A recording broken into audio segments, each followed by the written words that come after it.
Trading plan image 6.1 USD INR chart में support box दिखाती है और प्राइस सपोर्ट बॉक्स पहुंच गया है।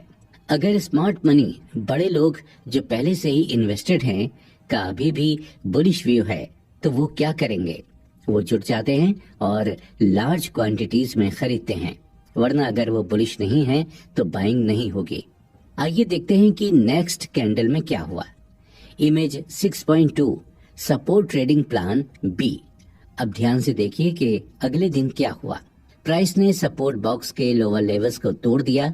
अगर स्मार्ट मनी बुलिश या इसे जमा करने के लिए कीन है तो ये उनके लिए एक अच्छी अपॉर्चुनिटी है, इसलिए उन्होंने बड़ी क्वांटिटी में एंटर किया और उनका साइज सपोर्ट के ब्रेक रिजेक्शन दिखाता है। इसे प्राइस रिजेक्शन कहते हैं। एक बार जब प्राइस स्मार्ट मनी से क्लियर रिजेक्शन दिखाता है तो बहुत ज्यादा चांस है कि सपोर्ट बॉक्स सपोर्ट की तरह काम करेगा। इसलिए ट्रेडर्स रिजेक्शन कैंडल के ऊपर लॉन्ग ट्रेड प्लान कर सकते हैं या सपोर्ट बॉक्स की ऊपर की लाइन पर अगर आप सेफ ट्रेड ढूंढ रहे हैं। रिजेक्शन कैंडल के नीचे स्टॉप लॉस को रखते हुए दी गई इमेज रिजल्ट दिखाती है। Image 6.3 support trading plan result. Price acceptance. Image 6.4 resistance trading plan A. ये इमेज सीएट लिमिटेड का डेली चार्ट दिखाती है। इसमें एक क्लियर रेजिस्टेंस ट्रेंड लाइन है और ऐसा लगता है कि फिलहाल प्राइस रेजिस्टेंस दिखा रहा है। लेकिन अगर आप गौर करें तो दो चीजों की पहचान की जा सकती है। ये प्राइस एक्शन ट्रेडिंग की सुंदरता है। एक, रिजेक्शन कैंडल मजबूत नहीं है। दो, पिछले सभी स्विंग्स में स्ट्रॉन्ग बाइंग देखी जा सकती है। अगर सेलर्स पावरफुल हैं तो उन्हें प्राइस स्ट्रॉन्ग बाइंग लेवल से नीचे ले जानी होगी। Image 6.5 resistance trading plan B. Image 6.5 दिखाती है कि अगले कुछ दिनों में क्या हुआ। सेलर्स क्लियरली प्राइस को नीचे की ओर पुश करने की कोशिश कर रहे हैं। Image 6.6 resistance trading plan C. Image 6.6 में सेलर्स का फेलियर क्लियरली दिखाई दे रहा है। इसके अलावा बायर्स के असर से प्राइस को रेजिस्टेंस ट्रेंड लाइन के ऊपर पुश कर दिया गया है और एक स्ट्रॉन्ग क्लोज दिख रहा है। इसे प्राइस एक्सेप्टेंस कहते हैं। क्या आपको लगता है कि अभी भी ये सोचना कि रेजिस्टेंस लाइन रेजिस्टेंस की तरह काम करती है एक अच्छा आइडिया है? मुझे आशा है कि आपका उत्तर नहीं है। तब हम एक्सेप्टेड कैंडल के हाई से ऊपर स्टॉप लॉस को एक्सेप्टेड कैंडल के नीचे रखते हुए एक लॉन्ग ट्रेड प्लान कर सकते हैं। इसमें सक्सेस की पूरी उम्मीद है। आप इमेज 6.7 में रिजल्ट देख सकते हैं। Image 6.7 resistance trading plan result. Case study 1 USD INR। Image 6.8 case study 1 part 1। Case study 1 USD INR का डेली चार्ट दिखाता है। यहाँ एक अच्छी रेजिस्टेंस ट्रेंड लाइन है और प्राइस ने ट्रेंड लाइन के नीचे एक महीने से ज्यादा ट्रेड किया, लेकिन सेलर पावर प्राइस को नीचे की ओर पुश करने के लिए काफी नहीं है, क्योंकि ये लोअर लोज बनाने में फेल रहा और हर स्विंग लो इमेज में एक की तरह हाईलाइट किया गया है, पर स्ट्रॉन्ग बाइंग भी देखी गई है। इसके अलावा प्राइस रेजिस्टेंस ट्रेंड लाइन के ऊपर ट्रेड करने की कोशिश कर रहा है। ये सेलर्स के लिए अगर वो चाहते हैं तो शॉर्ट पोजीशंस को लोड करने का बढ़िया मौका है, लेकिन उनकी एक्टिविटी इतनी छोटी है कि उसने सिर्फ 2 छोटे पिन बार्स बनाए। ये रेजिस्टेंस ट्रेंड लाइन के ऊपर प्राइस ट्रेडिंग की हायर प्रोबेबिलिटी दिखाता है, जिसका मतलब है कि रेजिस्टेंस लाइन होल्ड नहीं करेगी। हालांकि हमें इस समय लॉन्ग ट्रेड का प्लान नहीं बनाना चाहिए। हमें बुल्स की एंट्री का इंतजार करने की जरूरत या सेलर पूरी तरह से नकार दे। Image 6.9 case study 1 part 2। Image 6.9 एक दिन बाद ट्रेडिंग एक्टिविटी के उसी चार्ट को दिखाता है। ये क्लियर है कि सेलर्स प्राइस को नीचे पुश करने में फेल रहे।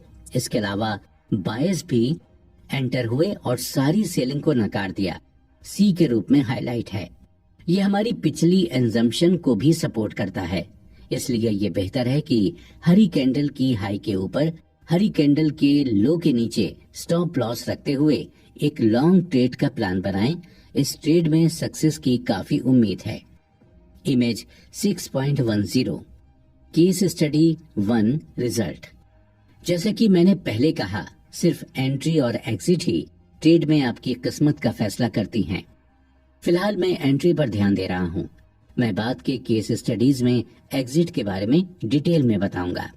हर एक ट्रेडर एक सीधी एग्जिट स्ट्रेटेजी फॉलो कर सकता है। 1:2 रिस्क रिवॉर्ड पर पोजीशन के 50% का प्रॉफिट लेने के लिए और बाकी ट्रेल एसएल कॉन्सेप्ट के साथ आगे ले जा सकता है। लॉन्ग ट्रेड्स के लिए स्विंग लो के नीचे और शॉर्ट ट्रेड्स के लिए स्विंग हाई से ऊपर। Case study 2 platinum futures. Image 6.11 case study 2 PA1।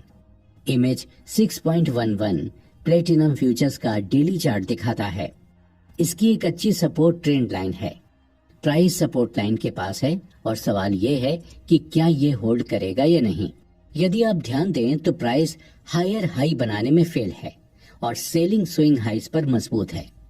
हमें इस समय शॉर्ट नहीं करना चाहिए क्योंकि स्क्रिप्ट में कुछ बाइंग देखी गई है।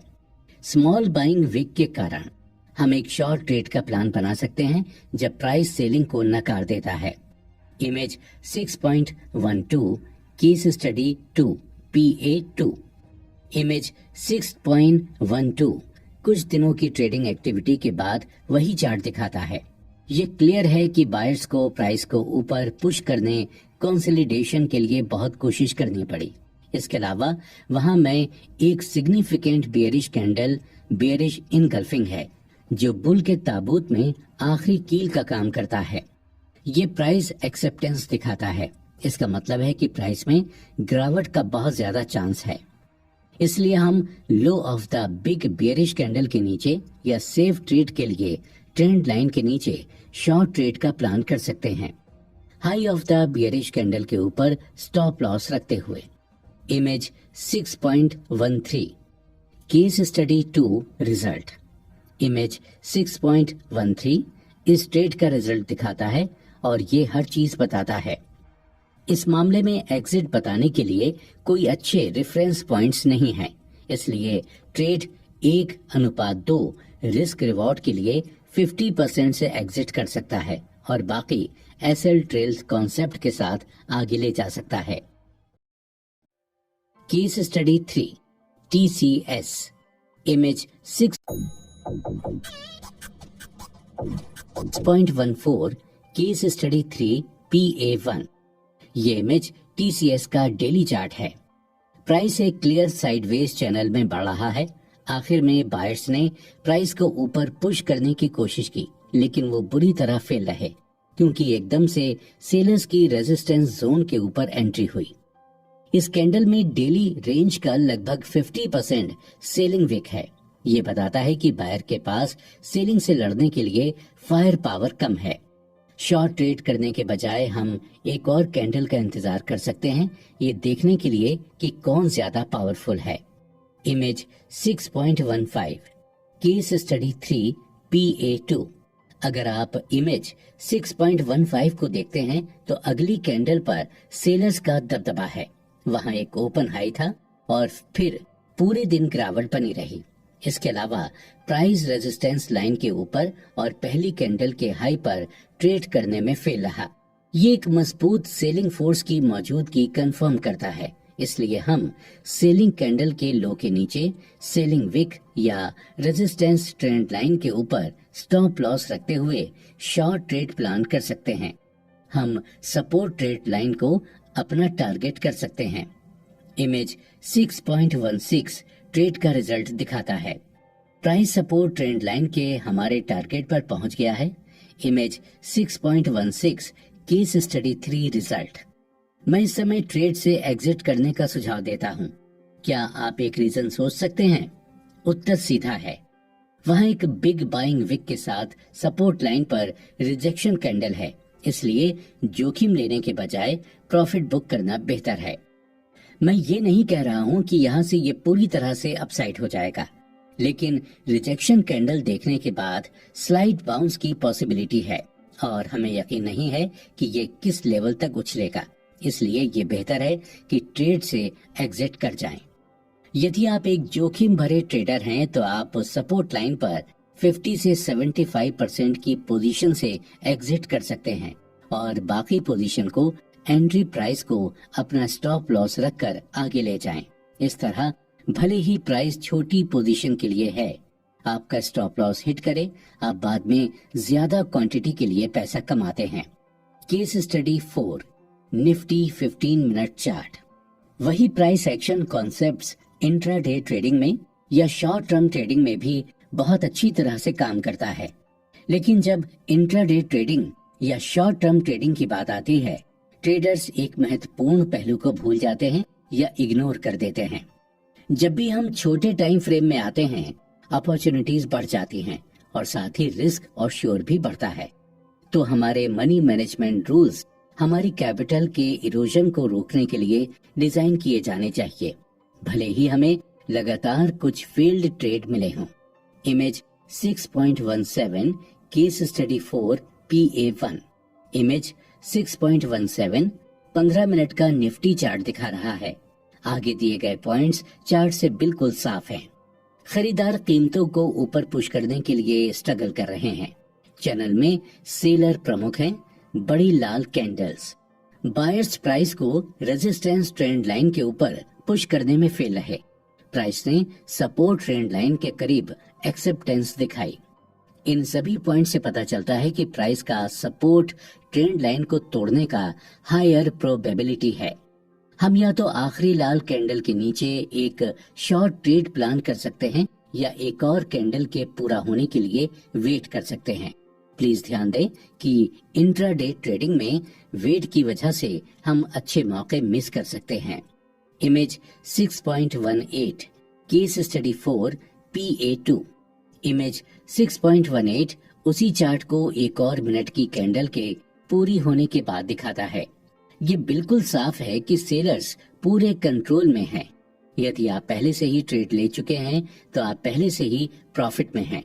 अगर नहीं तो आप लाल कैंडल के हाई के ऊपर या सपोर्ट लाइन के ऊपर स्टॉप लॉस रखते हुए लास्ट लाल कैंडल के लो के नीचे शॉर्ट ट्रेड प्लान कर सकते हैं। हम अपने टारगेट में पिछले स्विंग लो 13455 के लिए एम कर सकते हैं। Image 6.19 case study 4 result. Image 6.19 trade का रिजल्ट दिखाता है और इसे समझाने की कोई जरूरत ही नहीं है। Case study 5 bank Nifty 5 minute chart. Image 6.20 case study 5 PA1। Image 6.20 bank Nifty के 5 मिनट के चार्ट के साथ एक इंटरेस्टिंग सीन दिखाता है। बैंक निफ्टी ने पिछले दिन के निचले स्तर से गैप डाउन ओपन दिखाया, हालांकि ये डाउन साइड में फैलने में फेल रहा। इसने धीरे धीरे हायर लोज बनाना शुरू कर दिया। हालांकि तीनों कैंडल्स में रेजिस्टेंस ट्रेंड लाइन के नीचे बड़ी अपर विक के साथ जोरदार बिक वाली देखी जा सकती है, जैसा कि इमेज में दिखाया गया है। इस समय ये बायर्स और सेलर्स के बीच एक बराबर की लड़ाई है। सभी सेलर्स ने अपना स्टॉप लॉस दिन के हाई से ऊपर रखा है। इसी तरह सभी बायर्स ने अपना स्टॉप लॉस दिन के लो के नीचे रखा है। Image 6.21 case study 5 PA2। Image 6.21 वही चार्ट दिखाता है, लेकिन 3 कैंडल्स पूरी होने के बाद।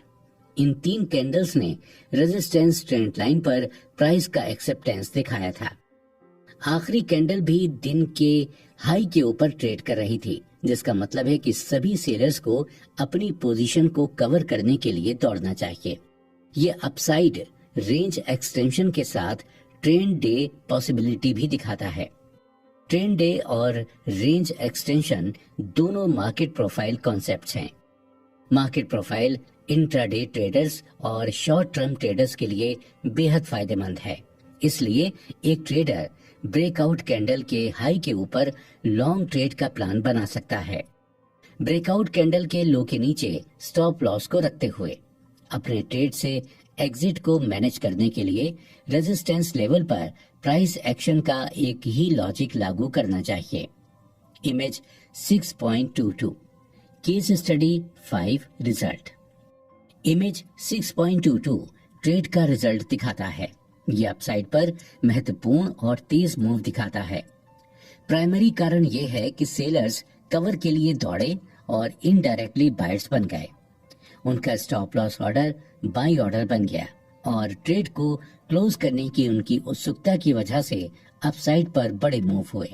मुझे उम्मीद है कि प्राइस एक्शन के बारे में ये सभी एक्सप्लेनेशंस और केस स्टडीज मददगार हैं। क्या आपने देखा कि मैंने वॉल्यूम के बारे में अभी तक कुछ भी नहीं बताया है? मैंने ऐसा जानबूझकर 2 कारणों से किया है। एक, सिर्फ प्राइस के बारे में मौजूद महत्वपूर्ण इंफॉर्मेशन पर आपका ध्यान फोकस करने के लिए, और 2, कई ट्रेडर्स ने वॉल्यूम के ट्रेडिशनल यूज को पढ़ा है और उनका दिमाग उन सभी चीजों को लागू करने के बारे में सोचेगा अगर मैंने वॉल्यूम को शामिल किया होता।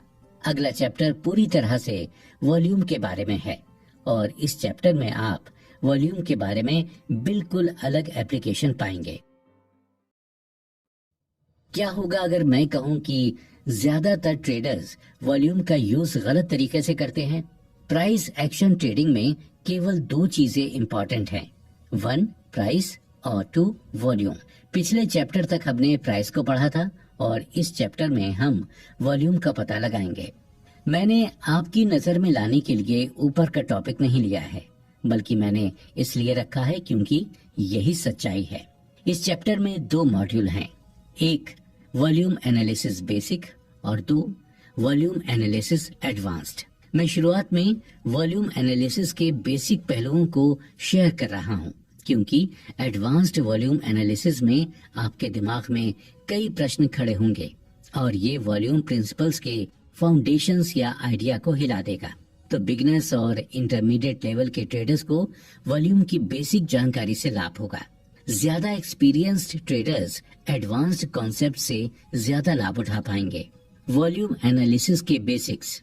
वॉल्यूम कुछ और नहीं बल्कि बायर्स और सेलर्स की टोटल नंबर के बीच एक विशेष पीरियड में शेयरों का लेन देन है। एग्जाम्पल के लिए, अगर एक ट्रेडिंग दिन में XYZ स्टॉक का वॉल्यूम 1 मिलियन है तो इसका मतलब है कि लोगों के एक समूह ने 1 मिलियन XYZ शेयर बेचे और लोगों के दूसरे समूह ने उसी दिन 1 मिलियन शेयर खरीदे हैं।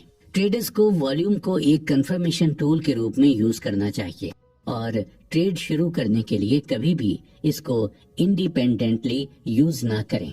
प्राइस को इग्नोर करके ये टेबल प्राइस वॉल्यूम का को रिलेशनशिप समझाती है।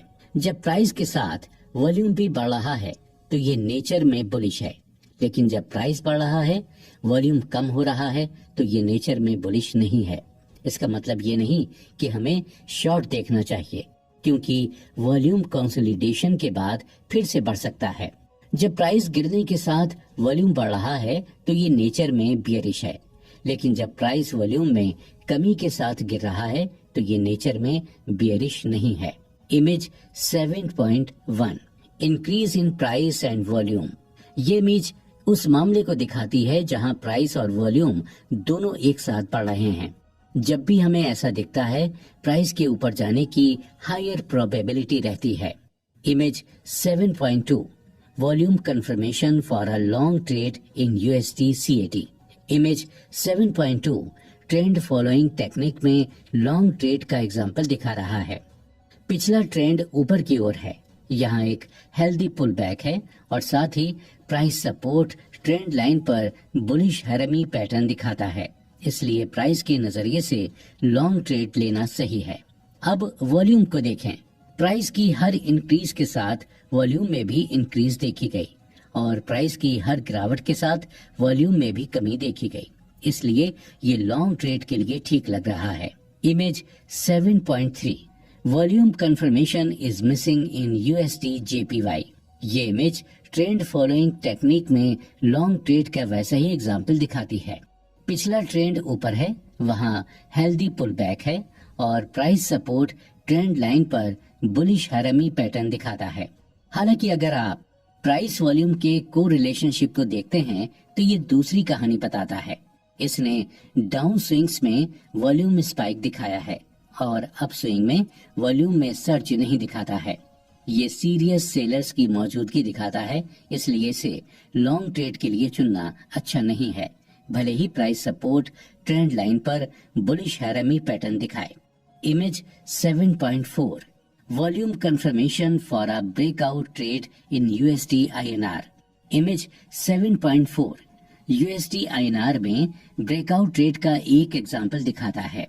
प्राइस वॉल्यूम के को रिलेशनशिप को ध्यान से देखें। प्राइस में हर बढ़ोतरी के साथ हर बार बढ़ा हुआ वॉल्यूम दिखाता है और हर बार प्राइस में सुधार से वॉल्यूम कम होता है। ये क्राइटेरिया बुल्स के लिए अच्छा है और वॉल्यूम की ओर से लॉन्ग ट्रेड का चुनाव करने में कंफर्मेशन देने का काम करता है। Image 7.5 volume confirmation for a short trade in Tata Motors. Image 7.5 Tata Motors में शॉर्ट ट्रेड का एक एग्जाम्पल दिखाता है। पिछला ट्रेंड नीचे है, एक हेल्दी बाउंस है और प्राइस भी रेजिस्टेंस ट्रेंड लाइन पर कुछ बियरिश कैंडलस्टिक पैटर्न्स जैसे कि बियरिश हैरामी और पिन बार दिखाता है। अब प्राइस वॉल्यूम के को रिलेशनशिप को ध्यान से देखें। प्राइस में हर गिरावट के साथ वॉल्यूम में इंक्रीज देखी गई है और हर प्राइस की इंक्रीज कम वॉल्यूम दिखाता है, इसलिए वॉल्यूम बियर्स की मजबूत मौजूदगी दिखाता है। इसलिए शॉर्ट ट्रेड का चुनाव करना एक अच्छा आइडिया है। Volume analysis advanced. इस पार्ट में आगे बढ़ने से पहले मैं एक छोटा सा क्वेश्चन देना चाहता हूँ। अगर आप बिगनर हैं तो प्लीज इस पार्ट को छोड़ दें और अगले चैप्टर पर सीधे जाएं। आप वॉल्यूम एनालिसिस बेसिक से कॉन्सेप्ट यूज कर सकते हैं और कुछ एक्सपीरियंस पाने के बाद आप इस पार्ट को सुन सकते हैं। प्राइस वॉल्यूम का को रिलेशनशिप का ट्रेडिशनल आइडिया या अंडरस्टैंडिंग हर समय काम नहीं करती है और ये बहुत से पहलुओं को मिस कर देती है। एग्जाम्पल के लिए ट्रेडर्स का कहना है कि प्राइस सिर्फ वॉल्यूम में इंक्रीज के साथ ऊपर बढ़ता है। मेरी राय में ये आइडिया सही नहीं है। ज्यादा वॉल्यूम के साथ प्राइस और ऊपर जा सकता है, ये मीडियम वॉल्यूम के साथ ऊपर जा सकता है और ये कम वॉल्यूम के साथ भी ऊपर जा सकता है। क्या आपको लगता है कि मेरा आइडिया बकवास है? आइए कुछ चार्ट देखते हैं। इमेज 7.6 प्राइस वॉल्यूम को relationship in USD CAD. Image 7.6 में प्राइस अक्टूबर से दिसंबर के आखिर तक बढ़ गया है, परंतु वॉल्यूम में इंक्रीज कहाँ है? वॉल्यूम करीब करीब एवरेज वॉल्यूम की तुलना में समान है। क्या आपको इस फैक्ट को पचाने में मुश्किल हो रही है? तो आइए चार्ट देखते हैं। इमेज 7.7 प्राइस वॉल्यूम को relationship in USD INR. Image 7.7 एक यूएसडी आईएनआर चार्ट है जिसमें प्राइस 64.25 से 68.75 तक बढ़ गया है, लेकिन वॉल्यूम वाले हिस्से को देखें, ये एवरेज वॉल्यूम से कम है। ये साफ साफ दिखाता है कि प्राइस कम वॉल्यूम में भी बढ़ सकती है। इमेज 7.8 प्राइस वॉल्यूम को रिलेशनशिप इन फेसबुक। इमेज 7.8 एक और एग्जाम्पल दिखाता है जिसमें वॉल्यूम में बिना बढ़ोतरी के प्राइस ऊपर चला गया है। कम से कम अब तक क्या आप इस बात को मानते हैं कि वॉल्यूम बढ़ने से या मीडियम रहने से या वॉल्यूम कम रहने से प्राइस और बढ़ सकता है? यदि आपको अभी भी इस फैक्ट को मानने और पचाने में मुश्किल हो रही है तो प्लीज कुछ चार्ट्स देखें और प्राइस के अपस्विंग में वॉल्यूम का भाग देखें। इमेज 7.9 प्राइस वॉल्यूम को रिलेशनशिप इन एलआईसी। अब आपकी अंडरस्टैंडिंग टेस्ट करने के लिए एक सिंपल चार्ट। इमेज 7.9 देखें। रेजिस्टेंट ट्रेंड लाइन और प्राइस एक महत्वपूर्ण वॉल्यूम स्पाइक के साथ ट्रेंड लाइन के ऊपर खुला और बंद हुआ। इस चार्ट पर आपका क्या विचार है? बुलिश, बेयरिश या कुछ क्लियर नहीं? यदि आपका उत्तर बुलिश है तो ये आपकी अंडरस्टैंडिंग और हकीकत के बीच बहुत बड़ा मिसमैच है। लीजिए मैं डिटेल में आपको समझाता हूँ। क्या आप मानते हैं कि रेजिस्टेंस जोन सेलर्स का है? इसके अलावा ऊपर की ओर बढ़ने के लिए रेजिस्टेंस जोन पर सेलर्स को एब्सेंट होना चाहिए। लेकिन ब्रेकआउट कैंडल को ध्यान से देखें, इसकी एक सेलिंग विक है जो बॉडी का करीब 50% है। इसका मतलब है कि उनमें से 50% सेलर्स हैं। बड़े हरे की वॉल्यूम स्पाइक को देखने के बाद आपने बुलिश व्यू बना लिया है, लेकिन ये वॉल्यूम स्पाइक दिखाता है कि 50% सेलर्स हैं। यहीं पर कई ट्रेडर्स का एनालिसिस गलत हो जाता है। एक और एग्जांपल को स्टडी करते हैं। इमेज 7.10 प्राइस वॉल्यूम को relationship in Tata Motors. Image 7.10 को ध्यान से देखें और बताएं वॉल्यूम स्पाइक्स ए और बी पर आपका क्या विचार है। ए वॉल्यूम स्पाइक वाली प्राइस कैंडल में 40% बाइंग विक है, इसलिए ए वॉल्यूम स्पाइक में 40% बायर्स हैं। बी वॉल्यूम स्पाइक वाली प्राइस कैंडल में 60% के ऊपर बाइंग विक है, इसलिए बी वॉल्यूम स्पाइक में 60% बायर्स हैं। इस बड़ी गलतफहमी को दूर करने के बाद मैं समझा सकता हूं कि मैं कैसे प्राइस वॉल्यूम रिलेशनशिप को एनालाइज करता हूं। Image 7.11 price volume advanced analysis. इससे पहले हमने ये तय करने के लिए प्राइस का यूज करना सीखा था कि सपोर्ट या रेजिस्टेंस होल्ड करेगा या नहीं। अब हम वॉल्यूम से उसी का पता लगाएंगे और बाद में हम ट्रेडिंग के फैसले लेने के लिए प्राइस और वॉल्यूम दोनों को कंबाइन कर सकते हैं। इमेज 7.11 LT का डेली चार्ट दिखाता है और अब प्राइस सपोर्ट ट्रेंड लाइन के पास है। ये तय करने के लिए कि वॉल्यूम की वजह से सपोर्ट होल्ड होगा या नहीं, हमें महत्वपूर्ण वॉल्यूम से स्पाइक्स को एनालाइज करने की जरूरत है। मैंने चार्ट पर 5 महत्वपूर्ण वॉल्यूम से स्पाइक्स पर निशान लगाए हैं और मैंने इन स्पाइक्स को आगे एनालाइज किया है। स्पाइक 1 ये बुलिश दिखाता है, लेकिन इसमें एक सेलिंग विक भी है और बाद में प्राइस गिर गया, इसलिए मैं इस स्पाइक को बियरिश की तरह मार्क करता हूँ। स्पाइक 2 इसमें कोई बाइंग विक नहीं है और प्राइस भी बाद में गिर गया, इसलिए मैं इस स्पाइक को बियरिश की तरह मार्क करता हूँ। स्पाइक 3 फिर से कोई बाइंग विक नहीं है और बाद में प्राइस भी गिर गया है, इसलिए मैं इस स्पाइक को बियरिश की तरह मार्क करता हूँ। स्पाइक 4 सेलिंग विक ज्यादा नहीं और प्राइस बाद में बढ़ गया, इसलिए मैं इस स्पाइक को बुलिश की तरह मार्क करता हूँ। स्पाइक 5 ये स्पाइक बहस का विषय है। इसमें बाइंग और सेलिंग दोनों विक्स हैं, लेकिन 2 दिनों के बाद प्राइस गिर गया, इसलिए मैं इस स्पाइक को न्यूट्रल मार्क करता हूँ। अब यहाँ कुल 5 वॉल्यूम स्पाइक्स हैं। 5 में से 3 bearish volume spikes, 1 bullish spike और 1 न्यूट्रल स्पाइक है, इसलिए यहाँ सपोर्ट ट्रेंड लाइन पर प्राइस ब्रेक का काफी चांस है। आप इमेज में रिजल्ट देख सकते हैं। Image 7.12 price volume advanced analysis result. मुझे आशा है कि ये इंफॉर्मेशन यूजफुल है। यदि आप प्राइस वॉल्यूम रिलेशनशिप के बारे में ज्यादा जानना चाहते हैं तो please the price action trading strategy guide course को देखने के बारे में सोचें। The 4 pillars of successful trading. ज्यादातर ट्रेडर्स सिर्फ टेक्निकल एनालिसिस को ही ज्यादा महत्व देते हैं, बाकी कॉन्सेप्ट को इग्नोर करते हैं। प्लीज ऐसा करने की इतनी बड़ी भूल ना करें। सक्सेसफुल ट्रेडिंग के 4 पिलर हैं। 1 technical analysis, 2 money management, 3 psychology, 4 execution.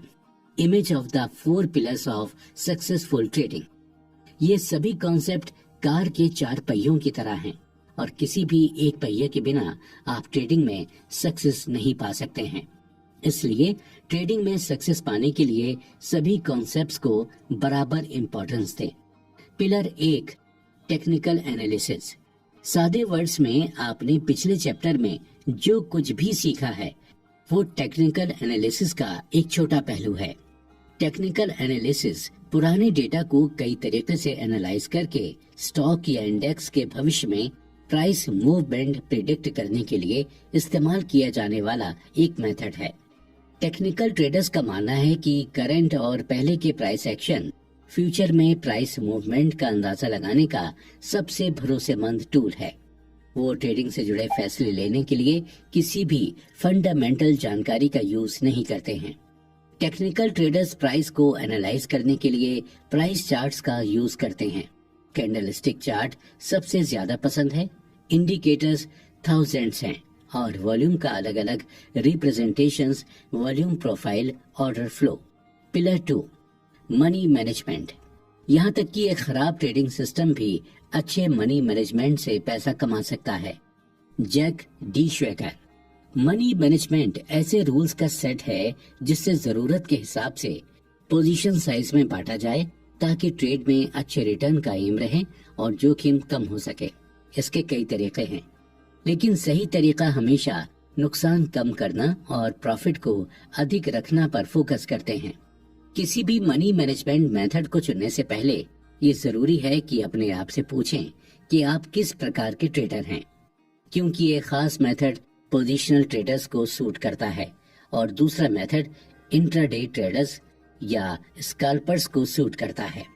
मैं दोनों टेक्निक्स को समझाऊंगा, लेकिन अपने ट्रेडिंग स्टाइल के आधार पर वो तरीका चुनें जो आपके ट्रेड को सूट करता हो। पोजिशनल ट्रेडर्स के लिए हर एक ट्रेड के लिए अपने कैपिटल का 10% अलॉट करें। एग्जाम्पल के लिए, अगर आपके पास 1 लाख रुपए का कैपिटल है तो स्क्रिप्ट XYZ को ट्रेडिंग के लिए फाइनलाइज करें और मान लें कि XYZ का CMP 100 रुपए है। तब आपकी कैपिटल का 10% 10,000 रुपए है, तो आप 10,000 बटे 100 बराबर XYZ के 100 शेयर खरीद सकते हैं। इस अप्रोच को यूज करते हुए हर ट्रेड में आपका पूरा कैपिटल परसेंटेज रिस्क 0.5% से 2% के बीच रहेगा। आपका स्टॉप लॉस कितना डीप है इसके आधार पर जो काफी है। इंट्राडे ट्रेडर्स के लिए किसी भी ट्रेडिंग दिन में हर ट्रेड पर सिर्फ 2% जोखिम लें।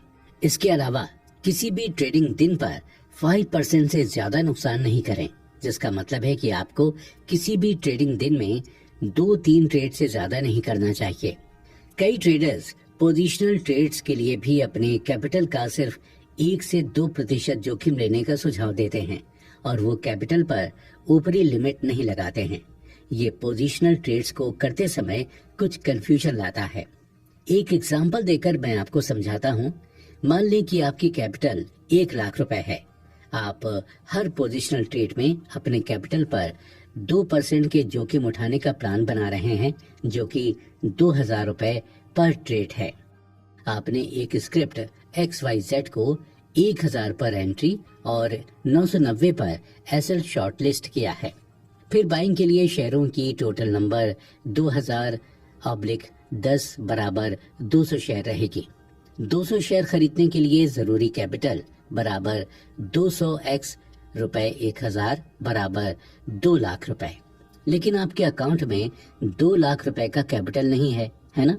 तो सीधा तरीका यह है कि अपनी कैपिटल का सिर्फ 10% एक पोजिशनल ट्रेड पर लगाया जाए। ये पोजिशनल ट्रेडर्स के लिए कई प्रॉब्लम्स सॉल्व करेगा।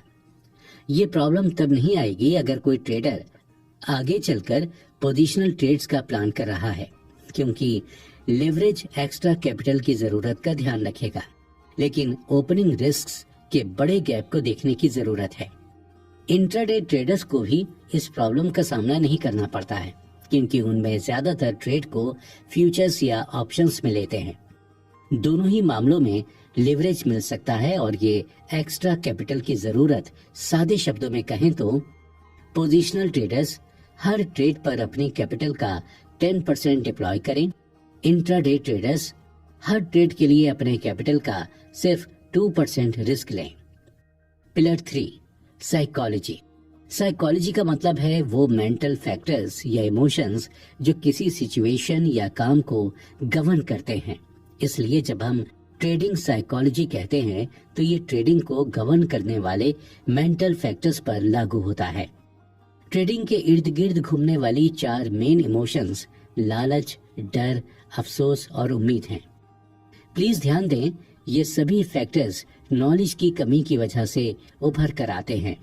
ग्रीड, हर ट्रेड से ज्यादा प्रॉफिट पैदा करने के लिए जबरदस्ती का एटीट्यूड रखना ग्रीड है। हम कुछ ट्रेडर्स में पैसा खो देते हैं, कुछ ट्रेड्स में छोटा प्रॉफिट बनाते हैं और सिर्फ कुछ ही ट्रेड्स में बड़ा प्रॉफिट मिलता है। एक ट्रेडर बिना प्रॉफिट के मार्केट में जी सकता है, लेकिन बिना कैपिटल के नहीं। कैपिटल को बचाना पिवटल है और अगला इम्पोर्टेंट पहलू लगातार प्रॉफिट कमाना है। फ्रेंडली एडवाइस, सिर्फ मॉनेटरी गोल्स ना रखें, प्रोसेस ओरिएंटेड गोल्स रखें। कैपिटल को बचाए रखने के बारे में सोचें और मार्केट में ज्यादा समय के लिए बने रहने के बारे में सोचें। फियर, आपके मन में ज्यादातर फियर आपके पिछले बुरे ट्रेडिंग एक्सपीरियंस से पैदा होते हैं। जैसा कि आप एक ब्रेकआउट ट्रेड लेने के लिए तैयार हैं, लेकिन आपका माइंड ट्रिगर दबाने से हेसिटेट करता है, जिसका मतलब है कि पास्ट में आपने किसी ब्रेकआउट ट्रेड में मनी को खोया है और आपके सबकॉन्शियस माइंड ने ब्रेकआउट ट्रेडिंग कॉन्सेप्ट को दर्द के साथ स्टोर कर लिया है, इसलिए आपके मन में हेजिटेशन है। कुछ मामलों में आपकी अपब्रिंगिंग की वजह से भी फियर पैदा हो जाता है। एग्जाम्पल के लिए, अगर आपने बड़े होते हुए ये मान लिया है कि बिजनेस खराब है, तब आपको ट्रेडिंग में बहुत मुश्किलों का सामना करना पड़ता है। ट्रेडिंग में फियर से छुटकारा पाने का एक ही तरीका है, ट्रेडिंग में कन्विक्शन बढ़ाना। इसके लिए आप अपने सिस्टम की ज्यादा आइडियाज के लिए बैक टेस्टिंग करके ट्रेडिंग पर स्पेसिफिक नीश बुक्स पढ़कर या कोई पर्टिकुलर ट्रेडिंग कोर्स करके पा सकते हैं। अगर आपको अपनी अपब्रिंगिंग से जुड़ा कोई फेयर है तो उसे पहचानना और उसे मानना सबसे बड़ा कदम है। फिर आप अपने फेयर से छुटकारा पाने के लिए सिंपल मेथड्स का यूज कर सकते हैं, जैसे कि अफर्मेशंस या प्रैक्टिसिंग ग्रेटिट्यूड। अगर ये इशू अभी भी बना रहता है तो आप मेंटल कोच या हिप्नोटिस्ट की सलाह ले सकते हैं। फ्रेंडली एडवाइस, अपने ट्रेड का प्लान बनाएं और प्लान का ट्रेड करें। रिग्रेट, ट्रेडिंग में हमारे रिग्रेट कभी खत्म नहीं होते हैं। अगर आप किसी ट्रेड से बाहर निकलते हैं और प्राइस फेवरेबल डायरेक्शन में चला जाता है तो आप एग्जिट डिसीजन को रिग्रेट करते हैं। अगर आप किसी ट्रेड से प्रॉफिट नहीं लेते हैं और फिर ट्रेड नेगेटिव जोन में टर्न लेता है तो एक ट्रेडर एग्जिट न करने के डिसीजन पर रिग्रेट करता है। Friendly advice, 1. अपने डिसीजन से सेटिस्फाइड रहें। 2. सीखते रहें और दिन ब दिन ट्रेड बाय ट्रेड इम्प्रूव करें। 3. अपनी चॉइसेस पर रिग्रेट करने में अपनी एनर्जी खर्च ना करें अगर वो आपके ट्रेडिंग प्लान के साथ लाइन में है। होप, एक ट्रेडर जैसे ही कुछ मिरेकल होने की उम्मीद करने लगता है वो अपने ट्रेडिंग प्लान से भटक जाता है। एग्जाम्पल के लिए, एक ट्रेडर 100 पर स्टॉक खरीदने का, साथ ही स्टॉप लॉस लेवल 98 और 104 लेवल पर प्रॉफिट बुक करने का प्लान बनाता है। प्राइस 100 हो गया और वो ट्रेड में है। कुछ समय बाद प्राइस 104 हो जाता है, लेकिन उसने प्रॉफिट बुक नहीं किया क्योंकि वो होप करने लगता है कि शॉर्ट कवरिंग कभी भी मार्केट में आ जाएगी और ये उसकी पोजीशन को मैसिव प्रॉफिट पर ले जाएगी। अब मार्केट ने यू टर्न ले लिया है, हमारा स्टॉक प्राइस वापस 99 पर आ जाता है और अब वो एक रिबाउंड की होप करने लगा है। प्राइस 98 से नीचे गिरता है, लेकिन वो लॉस को बुक नहीं करता क्योंकि उसे लगता है कि एक रिबाउंड बस आसपास ही है। प्राइस अब 96 है और वो अभी भी एक रिबाउंड की उम्मीद में जी रहा है। इस एग्जाम्पल में क्या हुआ कि उसने अपने ट्रेडिंग प्लान पर कंट्रोल खो दिया है। प्री डिसाइड स्टॉप लॉस और टारगेट 2 ऐसे पॉइंट हैं जहां हमें एक्ट करने की जरूरत है।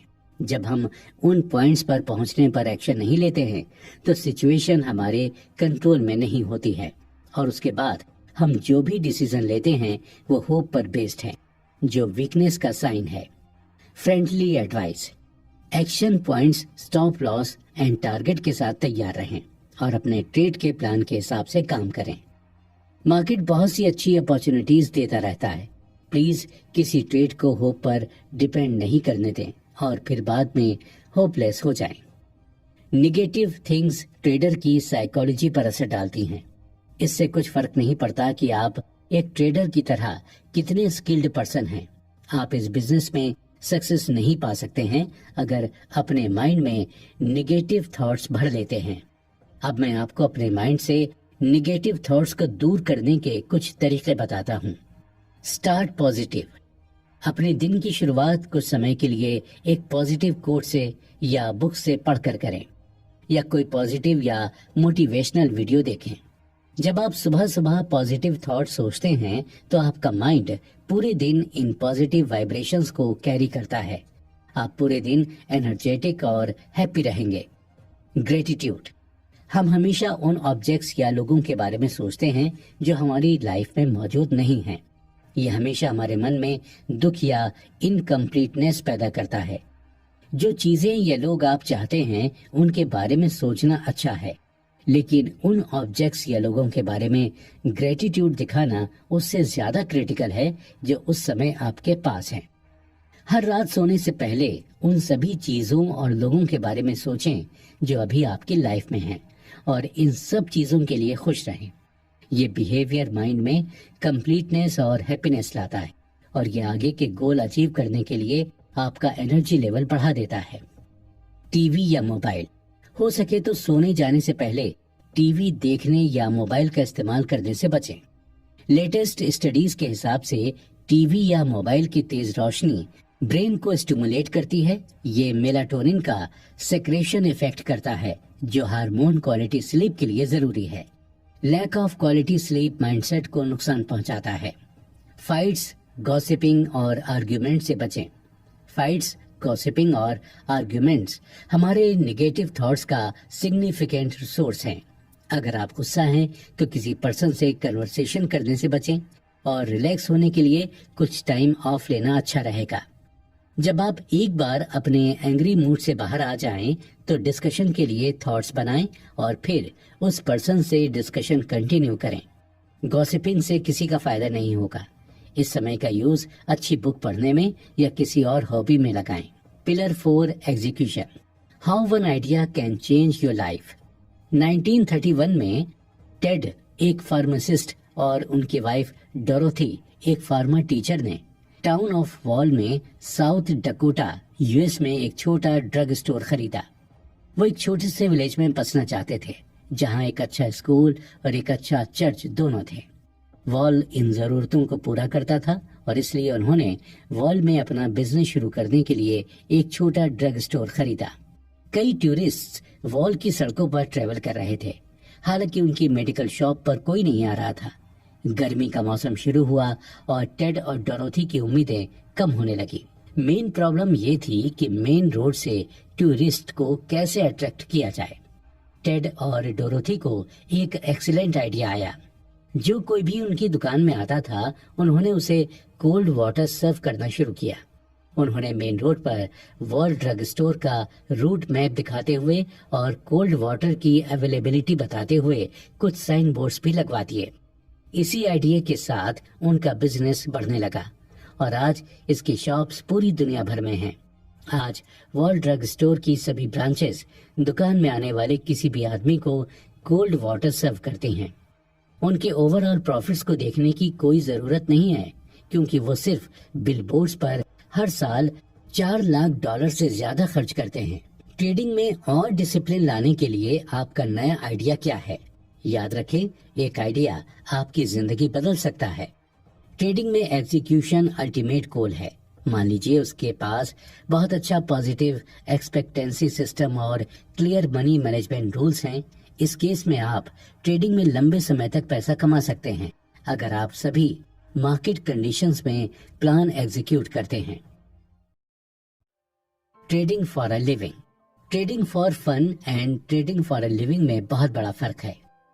ट्रेडिंग फॉर फन बेडरूम में कोजी बेड पर बच्चों की आपसी सिली फाइट की तरह है। ट्रेडिंग फॉर ए लिविंग एक फियर्स फाइट की तरह है जो आपके और Mike Tyson, Muhammad Ali, Rocky, Manny, इन लोगों के बीच एक साथ है। ऐसा इसलिए है क्योंकि ट्रेडिंग को इस तरह से डिजाइन किया गया है, कोई भी इसमें एंटर कर सकता है और गेम में पार्टिसिपेट कर सकता है। जब आप कोई ट्रेड करते हैं तो हमेशा याद रखें कि आप बहुत से ऐसे लोगों से फाइट कर रहे हैं जिन्होंने इस बिजनेस में डेकेड्स बिताए हैं। कोई भी ट्रेडिंग फॉर अ लिविंग को अपना प्लान इसलिए नहीं बनाएं क्योंकि आपने ट्रेडिंग में सक्सेस का थोड़ा सा स्वाद चखा है। मैं आपको हेल्पफुल गाइडलाइंस बताता हूं अगर आप ट्रेडिंग को सीरियसली अपना प्रोफेशन बनाने की सोच रहे हैं। 1. Passive income. मैंने अपने स्कूल और कॉलेज के दिनों में सिर्फ एक को छोड़कर बहुत कुछ सीखा है, जो है कि कैसे बिना टाइम एंड मनी लगाए पैसे कमाया जाए। इस आर्ट को पैसिव इनकम कहते हैं। आपको तभी कुछ पैसिव इनकम सोर्स का प्लान बनाना चाहिए जब आपके पास डिसेंट जॉब हो। कुछ पैसिव इनकम सोर्स होने से लाइफ में कॉन्फिडेंस बढ़ता है। ये हर महीने ट्रेडिंग के जरिए कुछ मनी जनरेट करने का प्रेशर कम करेगा जो आपके मंथली बिल्स पे करने के लिए चाहिए। मुझे यकीन है कि हर किसी में कुछ न कुछ टैलेंट या पैशन किसी न किसी एक्टिविटी के लिए होता है। अगर आप कुछ फोकस करते हैं और थोड़ा एक्सपर्टाइज पा लेते हैं तो आप पैसिव सोर्स इनकम में जोड़ सकते हैं। मुझे पता है कि हर कोई अपनी जॉब नहीं छोड़ सकता है और एंटरप्रेन्योर नहीं बन सकता है, लेकिन हम में से बहुत से लोग आज कुछ छोटा शुरू करने का फैसला कर सकते हैं जिसे हमसे छीना नहीं जा सकता। मैं आपको कुछ हिंट दे सकता हूँ। अगर आप फोटोग्राफी में अच्छे हैं तो आप अपनी अच्छी फोटोज ऑनलाइन अपलोड करें। कई पोर्टल्स अच्छी फोटोज के लिए पे करते हैं। अधिक इंफॉर्मेशन के लिए चेक करें submit.shutterstock.com, freeimages.com, pixabay.com, gettyimages.in, istockphoto.com। अगर आप क्रिएटिव हैं तो आप ई बुक्स के लिए कवर पेज डेवलप करने की कोशिश कर सकते हैं। क्या आप जानते हैं कि अमेज़न अपने KDP प्रोजेक्ट को लेकर कितना एम्बिशियस है? मेरे शब्दों को नोट करें। आप अगले कुछ सालों में बहुत सारी ई बुक्स देखेंगे और उन सभी ई बुक्स के लेखकों को अट्रैक्टिव कवर फोटोज की जरूरत होगी। वैसे इस बुक का कवर पेज भी उसी तरीके से बनाया गया है। वो उसका साइड हसल है। और अपॉर्चुनिटीज के लिए www.fiverr.com देखें। अगर आप वीडियो एडिटिंग में अच्छे हैं तो यूट्यूबर्स की मदद करें। कई सक्सेसफुल लोग अपना खुद का यूट्यूब चैनल शुरू करना चाहते हैं, लेकिन वो अपना समय यूं ही बिता रहे हैं क्योंकि वो नहीं जानते हैं कि वीडियो को कैसे एडिट किया जाए। अगर आप कुछ सिखाने में अच्छे हैं तो www.udemy.com या www.unbrainpro.com पर कोर्स बनाएं। अगर कंटेंट अच्छा है तो ये आपको पैसे दिलाएगा, तब भी जब आप सो रहे हैं। मान लीजिए कि आप योगा और मेडिटेशन में अच्छे हैं। आप इसे ऑनलाइन पढ़ाना शुरू कर सकते हैं। पूरी दुनिया आपकी टारगेट ऑडियंस है क्योंकि हर कोई कोविड-19 के कारण अपनी इम्यूनिटी इंप्रूव करने के लिए काम कर रहा है। मेरी तरह आप भी सेल्फ हेल्प बुक लिख सकते हैं। अगर कंटेंट यूजफुल है और अगर आप थोड़ी मार्केटिंग करते हैं तो आप हर महीने कुछ पैसे पा सकते हैं। 2. Zero debts. यदि आपकी किसी लोन की मंथली कमिटमेंट EMI है तो ये आपके ट्रेडिंग करियर पर एक्स्ट्रा प्रेशर डालेगा क्योंकि आपको हर महीने ये अमाउंट क्रिएट करना है। कभी कभी मार्केट में कोई अपॉर्चुनिटीज नहीं होती हैं या अगर आप मार्केट में पैसा बनाने में फेल होते हैं तो आपके माइंड में एक्स्ट्रा प्रेशर बनता है जो ट्रेडिंग डिसीजंस पर असर डालता है। इससे पहले कि आप ट्रेडिंग को फुल टाइम बिजनेस की तरह करने की सोचें, अपने सारे पेंडिंग लोन्स को चुकाना बेहतर रहेगा। 3. सेविंग्स। किसी को भी कम से कम परिवार को साल भर चलाने के लिए इनफ पैसा बचाना चाहिए। मान लीजिए अगर आपको अपने परिवार के एक्सपेंसेस पूरे करने के लिए 1 लाख या 2000 USD अप्रोक्स पर मंथ की जरूरत है तो आपको ट्रेडिंग को फुल टाइम बिजनेस लेने से पहले 12 लाख या 24,000 USD अप्रोक्स सेव करने होंगे। इस अमाउंट को आपके ट्रेडिंग कैपिटल से बाहर रखा गया है जो आपकी ट्रेडिंग के लिए जरूरी है। इस केस में आपके ट्रेडिंग के रिजल्ट्स आपके माइंडसेट पर असर नहीं डालेंगे और साथ ही आप पर अपने फैमिली मेंबर्स का कोई भी इमोशनल प्रेशर नहीं होगा। 4. Trading results. जब कोई बिगिनर कुछ क्विक मनी बना लेता है तो उसे ट्रेडिंग बहुत आसान लगती है। हालांकि आपको ये रियलाइज करना होगा कि मार्केट कंडीशंस हमेशा डायनेमिक रहती हैं और मार्केट में कंसिस्टेंट मनी बनाने के लिए बहुत स्किल्स की जरूरत होती है। इसलिए बेहतर है कि हम फुल टाइम ट्रेडर बनने के एक्सट्रीम कदम लेने से पहले अपनी ट्रेडिंग सक्सेस मेजर कर लें। अपने आप को एक सक्सेसफुल ट्रेडर के रूप में माने जब आप ट्रेडिंग प्रॉफिट से कम 6 महीने की करंट सैलरी कमाते हैं और आप ट्रेडिंग में लगातार 3 महीने तक प्रॉफिट कमाते हैं। 5. Trading capital. सिर्फ ये पैरामीटर्स काफी नहीं हैं कि आप करंट जॉब को छोड़कर ट्रेडिंग में जाएं। मार्केट में प्रॉफिट्स बनाने के लिए आपके पास एडिक्वेट ट्रेडिंग कैपिटल भी होनी चाहिए। अगर आप हर महीने 10% रिटर्न्स बना सकते हैं, किसी भी ट्रेडिंग एक्सपर्ट के हिसाब से हर महीने 10% अच्छा रिटर्न है। आपको कम से कम 10 लाख या 20,000 USD अप्रॉक्स अपने ट्रेडिंग कैपिटल क्या आपको भी विड्रॉल के टाइम पर अपने ही पैसों के लिए परेशान किया जाता है? कभी KYC, कभी बैंक सर्वर डाउन, कभी बैंक फ्रीज, तो कभी बैट सेटल नहीं हुई के बहाने बोल के। कोई बात नहीं, आप खेलिए level777.com। क्योंकि जो लोग level777.com पर खेलते हैं उनको ये सब बहाने नहीं सुनने पड़ते, क्योंकि यहाँ उनको मिलता है बेस्ट गेमिंग एक्सपीरियंस।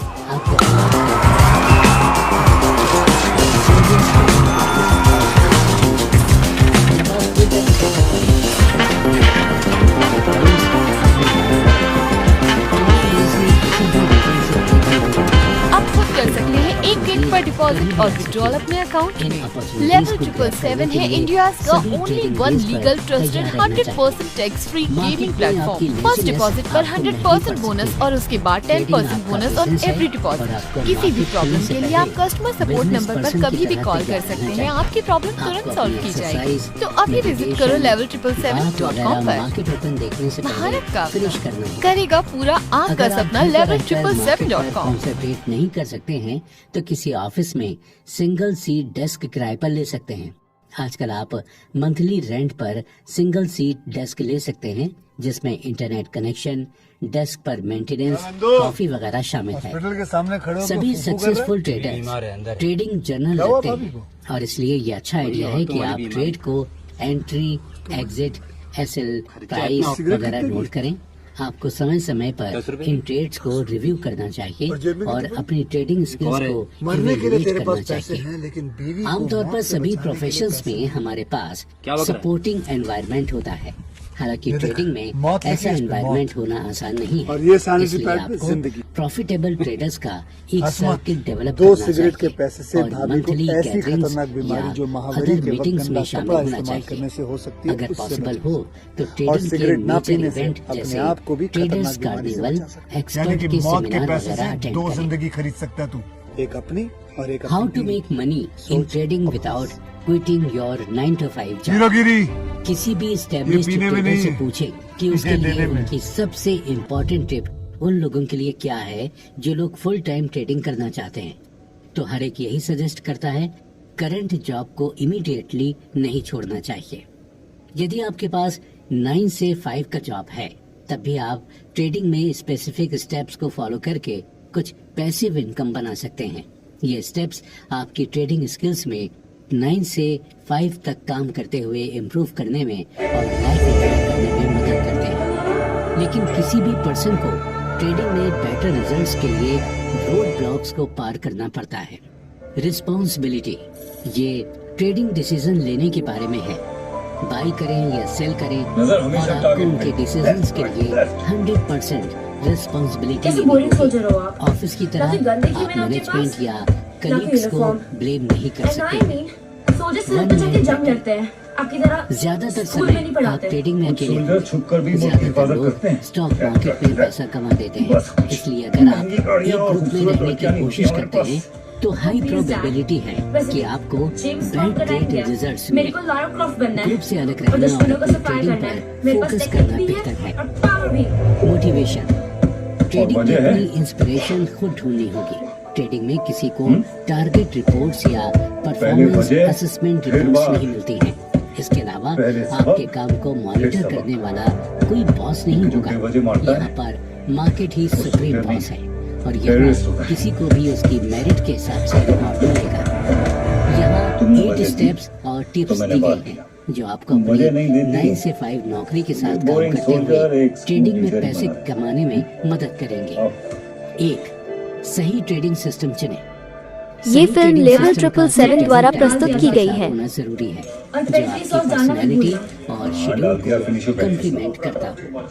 एग्जाम्पल के लिए अगर आपकी 9 से 5 की जॉब में आपका शेड्यूल टाइट है तो 5 मिनट के लिए चार्ट में ट्रेड अपॉर्चुनिटीज तलाश करने का कोई मतलब नहीं है, क्योंकि 5 पीएम हाउस और सरकारी टीवी समेत अहम इदारों का कंट्रोल फौज के कब्जे में है। आजादी के बाद ये तीसरी बार है कि पाकिस्तान में डेमोक्रेसी नहीं, मिलिट्री डिक्टेटरशिप हुकूमत करेगी। नवाज शरीफ, उनके भाई शहबाज। कोई मतलब नहीं है, क्योंकि 5 मिनट का चार्ट ज्यादा स्क्रीन टाइम की मांग करता है और आपके वर्क शेड्यूल के साथ आप अपने काम और ट्रेडिंग के साथ जस्टिस नहीं कर सकते। अपॉर्चुनिटीज हर टाइम फ्रेम में मौजूद होती है।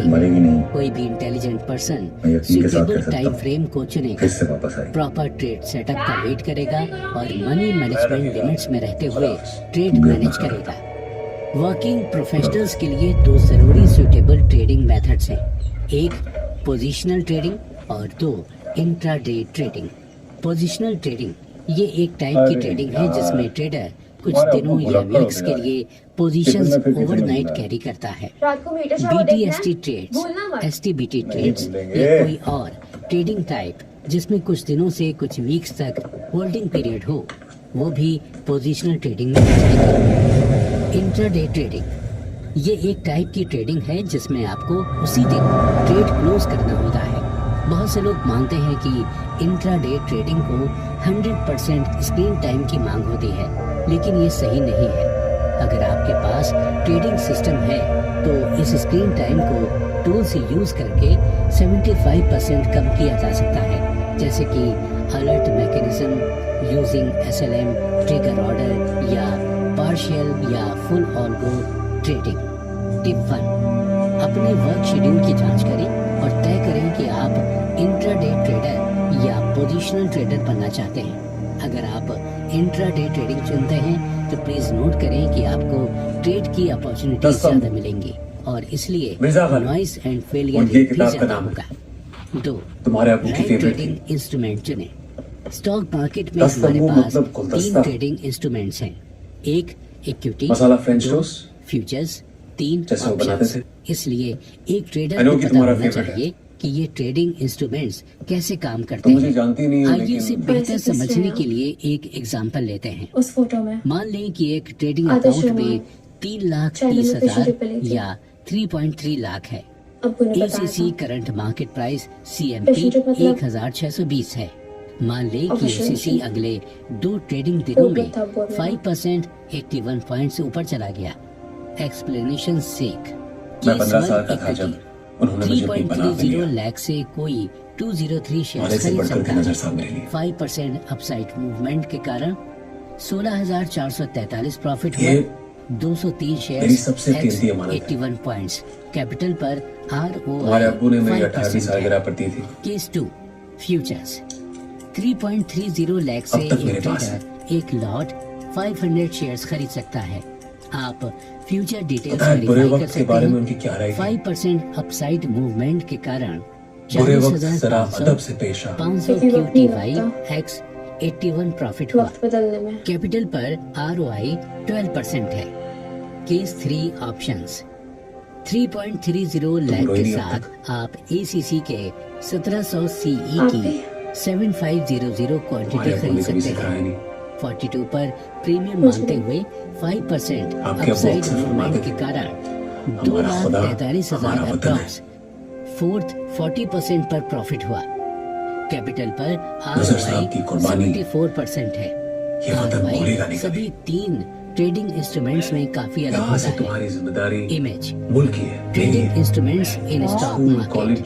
प्लीज ध्यान दें कि ये एक्सप्लेनेशन ट्रेडिंग में ऑप्शंस एनकरेज करने के लिए नहीं है।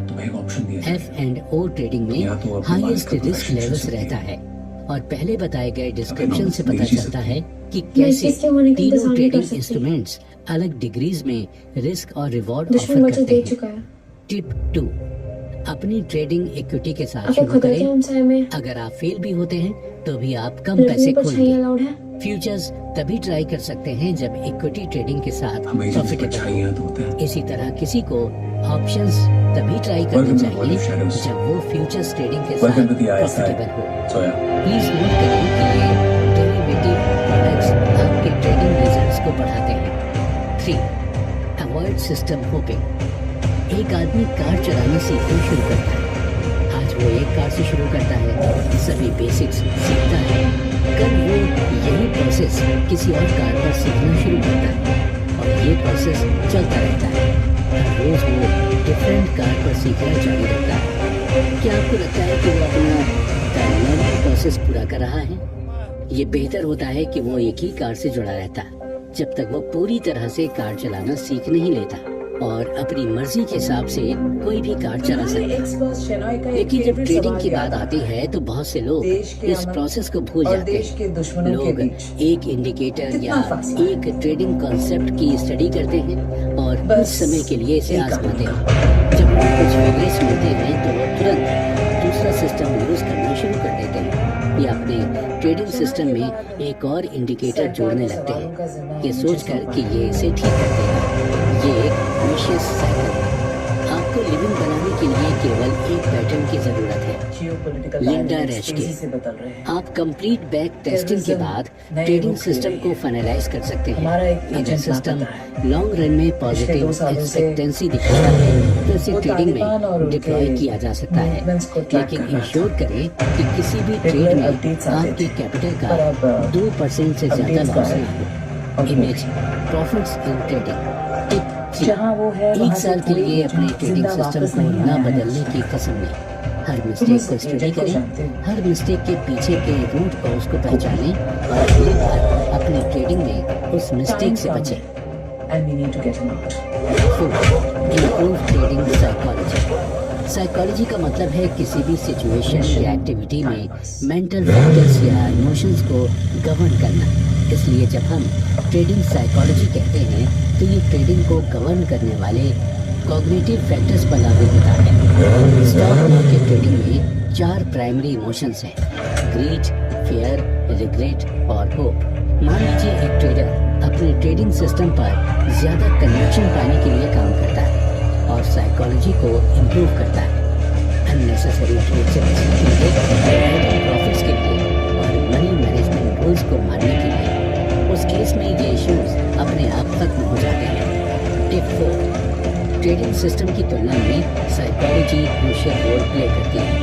एफर्मेशंस जो आपके पास जो है उसके लिए एटीट्यूड डेवलप करना और मेडिटेशन बेहतर माइंडसेट पाने में और बेहतर ट्रेडिंग डिसीजंस लेने में मदद करते हैं। 5, लर्न टू फेस फेलियर्स।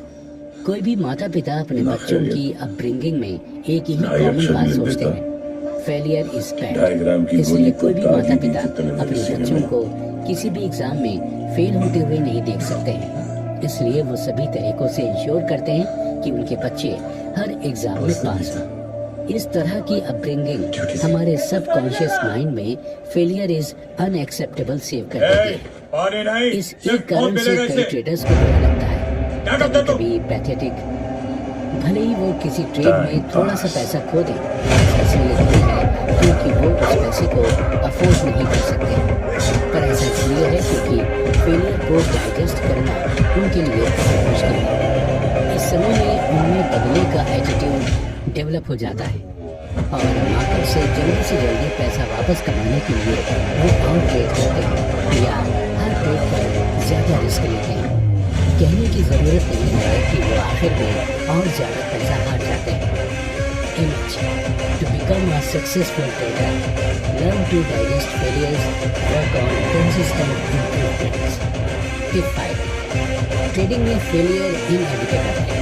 कोई भी अपने ट्रेड में 100% नहीं जीतता है। एक सक्सेसफुल ट्रेडर कम पैसा खोता है जब वो गलत होता है और बहुत पैसा बनाता है जब वो राइट होता है। 6. गुड ट्रेड और गुड ट्रेडिंग में फर्क जाने। गुड ट्रेड और गुड ट्रेडिंग में ढेर सारे मनी का फर्क है। ज़्यादातर ट्रेडर्स अच्छा फील करते हैं जब उन्हें एक ट्रेड में ज़्यादा प्रॉफिट मिलता है और इसलिए ऐसे बड़े ट्रेड के पीछे भागते हैं। ज़्यादा प्रॉफिट पाने के लिए एक अच्छा ट्रेड पाना गलत नहीं है, लेकिन बाद में कंसिस्टेंट प्रॉफिट्स बनाने की बहुत सी छोटी अपॉर्चुनिटीज खो देता है अगर वो उसी के पीछे भागता है। इसके अलावा ट्रेडर्स बहुत सी मिस्टेक्स करते हैं, जैसे कि एक दिन में कई ट्रेड लेना, अननेसेसरी ट्रेड लेना वगैरह। टिप 6, कोई भी ट्रेडर सिर्फ ये कंट्रोल कर सकता है कि वो ट्रेड में कितना रिस्क उठाएगा। ये मार्केट डिसाइड करेगा कि उसे ट्रेड में कितना रिवॉर्ड देना है। इसलिए अपने ट्रेडिंग सिस्टम में बताए गए एंट्री और एग्जिट मैकेनिज्म को फॉलो करें।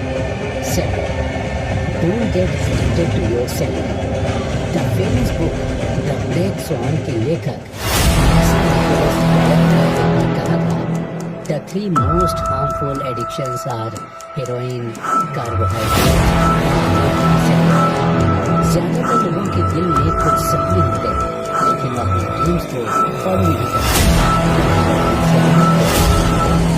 हमें से ज्यादातर लोग कुछ addictions, house loan, car loan वगैरह जब हम न्यू पोजीशन में जाते हैं, हम अपने ड्रीम्स की वजह से सरवाइव नहीं कर सकते। ट्रेडिंग में हर महीने मार्केट कंडीशंस के आधार पर प्रॉफिट वेरी करता है।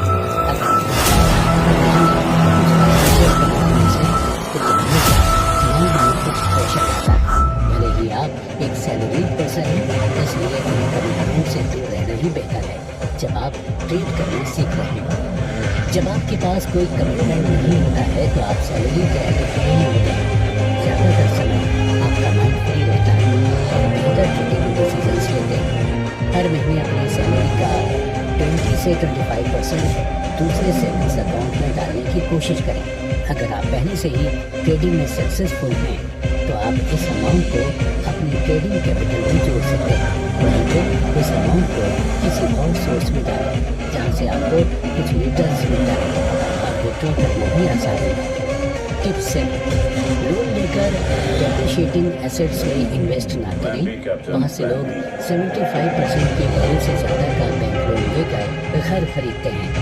जब वो किसी चैलेंजिंग सिचुएशंस जैसे जॉब लॉस, हेल्थ इमरजेंसी में पड़ जाते हैं तो वो ज़्यादा सफ़र करते हैं, क्योंकि वो घर को बेच नहीं पाएंगे और EMI पे नहीं कर पाएंगे। इस प्रॉब्लम से बचने का आसान तरीका है रिवर्स कैलकुलेशन। तब तक आप घर ना खरीदें जब तक आप लागत का कम से कम 50 से 75% बचत ना कर लें। 8, life is precious. Trading important है, लाइफ में पैसा कमाना भी ज़रूरी है, लेकिन लाइफ उन सभी से ज़्यादा प्रीशियस है। बहुत सारा पैसा होने का क्या फ़ायदा अगर आप उसे इंजॉय नहीं कर सकते। सक्सेसफुल पर्सन बनने का क्या बेनिफिट है अगर आप हैप्पी हैं। टिप 8, हर महीने किसी नई जगह घूमने जाएं। आपको एक्सपेंसिव वेकेशन को प्लान करने की ज़रूरत नहीं है। आसपास की कोई अच्छी जगह जैसे जंगल या बीच भी अच्छा रहेगा। फिट रहने के लिए एक हॉबी डेवलप करें। ये जिम जाना, रोज योगा प्रैक्टिस या कोई गेम खेलना हो सकता है। फाइनल वर्ड्स, मैं आशा करता हूँ कि आपने प्राइस एक्शन ट्रेडिंग पर कुछ ज़रूरी नॉलेज गेन की है। मुझे उम्मीद है कि आपके ट्रेडिंग करियर में भी डिसीजन रोल निभाएगा। मैं इस बुक के जरिए दूसरों की लाइफ पर पॉजिटिव इम्पैक्ट फैलाने की उम्मीद करता हूँ। अब जब आपने मेरी बुक पढ़ ली है तो मैं आपसे रिक्वेस्ट करता हूँ कि अगर आपके पास कुछ टाइम हो तो प्लीज 2 चीजों में से एक या दोनों करें। 1, अगर आपने इस बुक को एंजॉय किया है तो प्लीज अमेज़न पर अच्छा सा रिव्यू छोड़ दें।